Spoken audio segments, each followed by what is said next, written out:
जो हम लोग को पढ़ना है वो है किरण। ठीक है, अब किरण हम लोग सबसे पहले क्या करेंगे कि यहाँ किरण किसी का नाम नहीं है, ठीक है, तो ये क्या है कि किरण हम लोग को पढ़ना है, तो हम लोग सबसे पहले जानेंगे कि किरण क्या है, फिर इसके बाद हम लोग को किरण पुंज पढ़ना है, फिर इसके बाद हम लोग को किरण पुंज कितने प्रकार का होता है, अपसारी होता है, समांतर होता है, अभिसारी होता है। तो इसके बाद हम लोग क्या कर रहे हैं, इस चीज को पढ़ते हैं। तो किरण का लिखा क्या हुआ कि एक सरल रेखा पर चलने वाले प्रकाश को हम लोग क्या बोलते हैं, किरण। यानी कि अगर एक सिंगल रे ऑफ लाइट है ना, यानी कि इस तरह का ये हो गया, तो इसको हम लोग क्या बोलेंगे, सिर्फ किरण बोलते हैं। ठीक है, यानी कि अगर एक लाइन, एक तुम्हारा प्रकाश अगर चल रहा है किसी भी सरल रेखा पर, तो हम लोग उसको क्या बोलते हैं, किरण बोलते हैं। इसके बाद हम लोग को क्या आता है, तो आप इसको ऐसे करके दिखा सकते हो। इसके बाद हम लोग को पढ़ना है किरण पुंज। ठीक है, अब किरण पुंज किसको बोलते हैं, तो किरण का जो समूह होता है ना, उसी को हम लोग क्या बोलते हैं, किरण पुंज बोलते हैं। यानी कि शॉर्ट में आप क्या लिख सकते हो कि किरणों के समूह को किरण पुंज कहते हैं। मतलब कि बहुत सारा किरण है। ठीक है, तो ये क्या है कि किरणों का समूह है, तो इसको हम लोग क्या बोलेंगे, किरण पुंज बोलते हैं।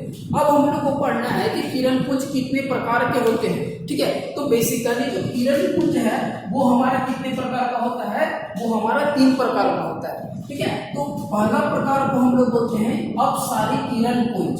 ठीक है, अपसारी किरण पुंज।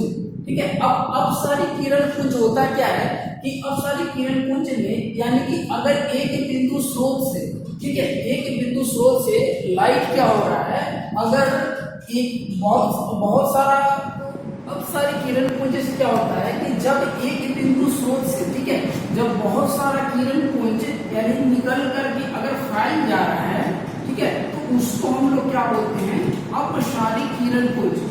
ये देखिए, ये इसमें क्या आ रहा है कि एक बिंदु स्रोत है, इससे लाइट क्या हो रहा है, निकल के फैल जा रहा है। जैसे कि हमारा यहाँ पर इलेक्ट्रिक बल्ब है, इससे क्या हो रहा है कि लाइट चारों तरफ फैल जा रहा है। टॉर्च में भी हम लोग देखते हैं कि टॉर्च जलाते हो तो वो धीरे धीरे, मान लीजिए कि यहाँ पर टॉर्च है, ठीक है, तो इससे लाइट ऐसे करके चला जाता है। ठीक है, तो इसका मतलब क्या हो रहा है कि एक स्रोत से आपका लाइट क्या हो रहा है, बाहर की तरफ फैल जा रहा है, तो इसको हम लोग क्या बोलते हैं, अपसारी किरण पुंज। इसके बाद हमारा आता है समांतर किरण पुंज।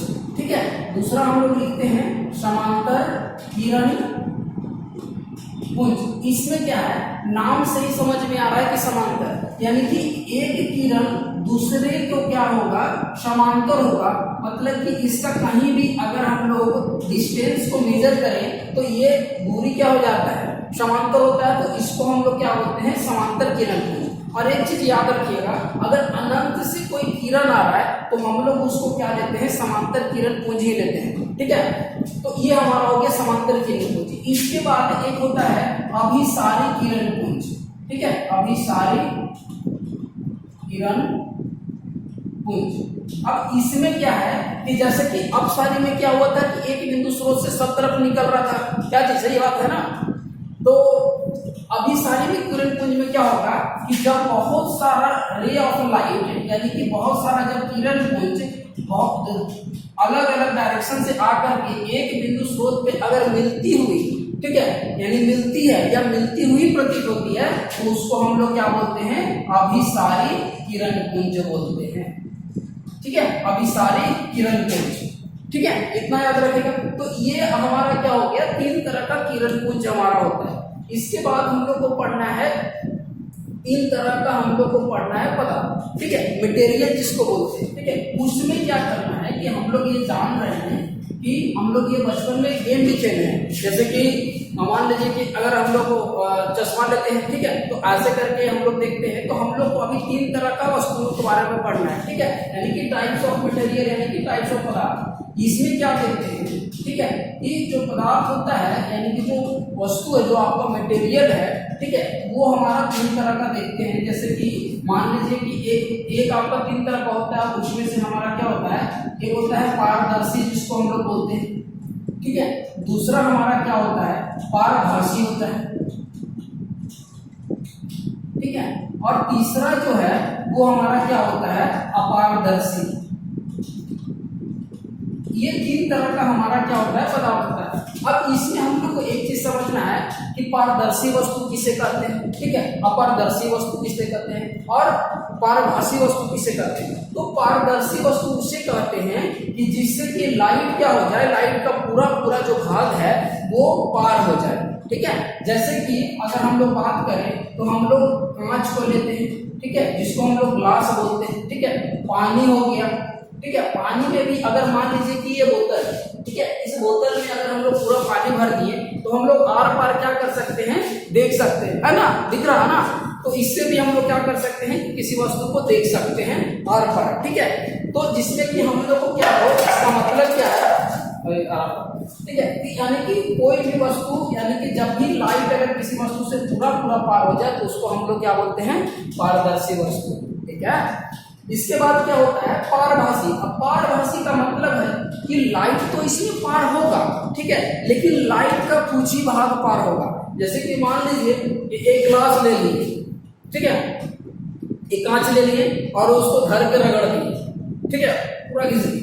अब उसके बाद क्या होगा कि आप अगर देखिएगा ना ऐसे करके सामने रख के तो थोड़ा धुंधला दिखेगा, है ना। तो उसको हम लोग क्या बोलते हैं कि पारभासी वस्तु बोलते हैं। अब एक और एग्जांपल होता है ट्रेसिंग पेपर का, उसमें भी आप देखो एकदम पतला होगा, ठीक है, तो उसमें अगर लाइट पार कीजिएगा ना तो वो भी आपका क्या हो जाता है कि हल्का सा आपको लाइट पार होगा। और बचपन में एक गेम हम लोग खेलते थे कि टॉर्च को रख करके ना यहाँ पर ऐसे कीजिएगा तो ये पूरा लाल लाल दिख रहा है, इसका मतलब है कि यहाँ पर जितना लाइट को रोकना था रोक लिया, ठीक है, और कुछ लाइट को क्या कर रहा है, पार कर रहा है, जिसके वजह से हम लोग को ये क्या दिख रहा है, लाल दिख रहा है। तो पारभासी में हम लोग क्या ले सकते हैं कि घिसा हुआ कांच ले सकते हैं,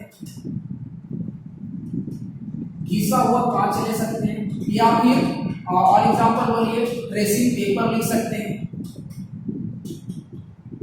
ठीक है, या फिर कोई और चीज जो आपके एग्जाम में आती, जो आपके दिमाग में आ रहा है वो कमेंट बॉक्स में आप कर सकते हैं। ऐसा कौन सा वस्तु है जो पारदर्शी में आता है, पारभासी में आता है। अपारदर्शी इसका मतलब क्या है कि वैसा वस्तु जिससे कि लाइट पार ही नहीं होगा, ठीक है।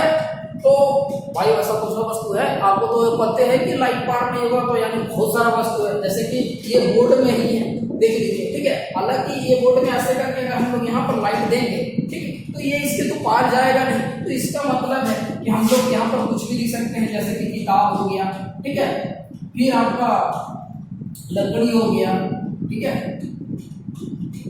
फिर आपका दीवार हो सकता है, ठीक है। तो ये सब सारा चीज जो है ये क्या होता है कि ये अपारदर्शी वस्तु है। इसका मतलब है कि इसमें लाइट का कुछ भी भाग हमारा क्या होगा, पार नहीं होगा, तो हम लोग उसको क्या बोलते हैं, अपारदर्शी वस्तु बोलते हैं। तो ये हम लोग का क्या हो गया, 3 तरह का वस्तु पढ़े। इसके बाद हम लोग को क्या जानना है, जो इस चैप्टर का जो बेसिक है, अभी तक जो हम लोग पढ़ रहे थे चैप्टर का बेसिक पढ़ रहे थे, ठीक है। इसके बाद हम लोग को क्या करना है कि अब हम लोग को पढ़ना है परावर्तन, ठीक है। तो सबसे पहले हम लोग ये जानेंगे कि परावर्तन होता क्या है, ठीक है। फिर उसके बाद पढ़ेंगे कि परावर्तन का नियम क्या है। फिर परावर्तन के बाद हम लोग पढ़ेंगे दर्पण, ठीक है। उसके बाद हम लोग को और भी आगे जितना भी टॉपिक है उसको मैं क्या करूंगा, कंटिन्यू करूंगा, ठीक है। आप लोग क्या करिए, लगातार इस तरह से नोट्स बनाते जाइए और उसका जैसे चैप्टर खत्म होगा हम लोग एमसीक्यू करेंगे और लास्ट में क्या करेंगे, न्यूमेरिकल का फुल्ली, एक भी न्यूमेरिकल हम लोग को क्या करना है, छोड़ना नहीं है, ठीक है। भले एग्जाम में आए या नहीं है, अभी हम लोग शुरुआत कर रहे हैं, तो हम लोग क्या करेंगे, मान लीजिए कि आगे चल करके आपको पॉलिटेक्निक का एग्जाम देना हो